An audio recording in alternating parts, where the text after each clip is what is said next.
Ame mo akwa benenso me da sepa umre ene adaje a wonyama yen simanum bia adwara de kosi fiada na yedi nkomo ehwe apomuden ewo bedwam eso na wochi wo a wahwe yen dwada ne de onim nkomo a yedi stroke ehun nkomo ene yedi wo ye ne ene di kan ena wo ehwe ya no problem ye ba be courses de di stroke no eba me ne doctor Edubuaten ne te ha yedi sankomo ina da romanso nti ena Edwada de kosi fiada bia yedi nkomo efa apomuden ehu a yato din se health tips ewo bedwam eso dog ye mo akwaba ye da se ene Edwada ne benada ne ye hwe courses no ne pa na di stroke no eba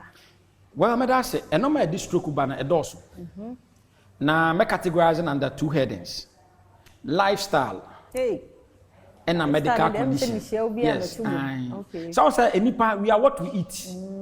said ye bobresity no sa pepepe se wudua aduaba o mountains so a said ye opese boma no sa ne bebo ama e na wudua wo fertile ground so a sa pepepe e na wobetimi enya enti no said ye abra bositie no enne ho yade e na wenti ukọ akurase na omo di nnuane pa ene wonko ne ba na omo yade ba ohunu se de titie e na wo a woti kromu a wo twitwa bie ye bibia na wonya kwan rest na wo so yade wo ho ema wo nti said it tie no e na ekofa nti medical attack or lifestyle kwase ma ba medical no ya lifestyle ensanum ya abuse nyesa ensan ya nom keke ensan ya abuse aya ade a mpem bebiri no an ekofa ya de bebiri e de bre enu a ya abuse illicit drugs illegal drugs cocaine we ye no mo a de sie ayen pese obi abehu na hu sunsanso etimi ye dey etimi ekofa ba stress yentimi manage your stress very well if you don't manage your stress very well ekofa ya dey bebre the end results ya dey after say stroke etimi free mo ba medical conditions ni bi pressure high blood pressure empempenso ahoden e wo moja mu a push moja no through the blood vessels e wo so bebre ya empembebre no ano ade ba ko a nti hwemu a medical conditions e kofa stroke ba no yade e kofa ba kese pa 70% 60% ejina pressure hypertension yes nti hwe nipa e wo stroke a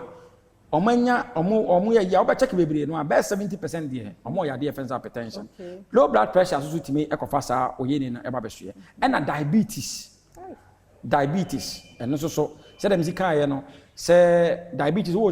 a sugar no was so bebre no a damage wo nerves no na wo nerves damage a eno so kwa so timi kofa yade e fensa stroke ba nti omo nerve damages eno so etimi kofa yade e fensa stroke e ba besoe ni omo akoma yade akoma no ahoden wo fom nti entimi mpompi moja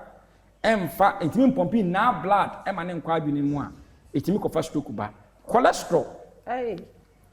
ana blood clots obu ana clot SCC ne ntininim eno so ana cholesterol no a block wuntininim nti e makwan mamoja ne ntimi ne yafu sane mfa adwene ni enkwa adwene mu a eno so kura so etimi kofa yade ye fense stroke e ba besoe enipa nti basically no gwemu ya some of the things here empembebere no adodo no ba hospital no obehwe no na anaso obi okwa by virtue say onyini wontimi mobility wontimi enkomma no sedentary lifestyle odakunyam lazy chair odidi a na wanom kakra na wada ni nyina no etimi kofa yade ye fense stroke e ba beso ni pada sani 0244 bomade na frame wo stroke ni bia na yade bia ha obia 0244